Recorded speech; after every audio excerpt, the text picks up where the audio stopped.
മുംബൈ നഗരത്തിൽ ഫെബ്രുവരി 6 വരെ നിരോധനാജ്ഞ. മറാഠ വിഭാഗത്തിന് സംവരണം ആവശ്യപ്പെട്ട മനോജ് ജരാംഗെ പാട്ടീൽ നടത്തുന്ന പ്രതിഷേധ പ്രകടനം റിപ്പബ്ലിക് ദിനത്തിൽ മുംബൈയിലേക്ക് പ്രവേശിക്കാനിരിക്കെയാണ് നിരോധനാജ്ഞ പ്രഖ്യാപിച്ചിരിക്കുന്നത്. ആയിരക്കണക്കിന് മറാഠകളാണ് പ്രകടനത്തിന്റെ ഭാഗമായി മുംബൈയിലേക്ക് വന്നുകൊണ്ടിരിക്കുന്നത്. റിപ്പോർട്ടോടുകൂടി നോൺ റൗണ്ട് പൂർണ്ണമാകുന്നു. ശേഷം പ്രാദേശിക വാർത്തകളിൽ അഞ്ജന ചേരും. നമസ്കാരം. മഹാരാഷ്ട്രയിൽ മറാഠ വിഭാഗത്തിന് സംവരണം ഏർപ്പെടുത്തണമെന്ന ആവശ്യവുമായാണ് സംവരണ സമിതി നേതാവ് മനോജ് ജരാംഗെയുടെ നേതൃത്വത്തിൽ പ്രതിഷേധ പ്രകടനം മുംബൈയിലേക്ക് വന്നുകൊണ്ടിരിക്കുന്നത്.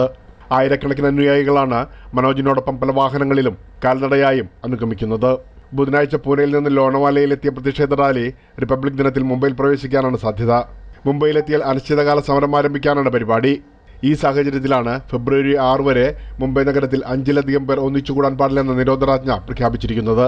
അതേസമയം മറാഠ വിഭാഗത്തിന് സംവരണം നൽകാൻ സർക്കാർ തയ്യാറാണെന്ന നിലപാടാണ് മുഖ്യമന്ത്രി ഏക്നാഥ് ഷിൻഡे आवर्तिക്കുന്നത്.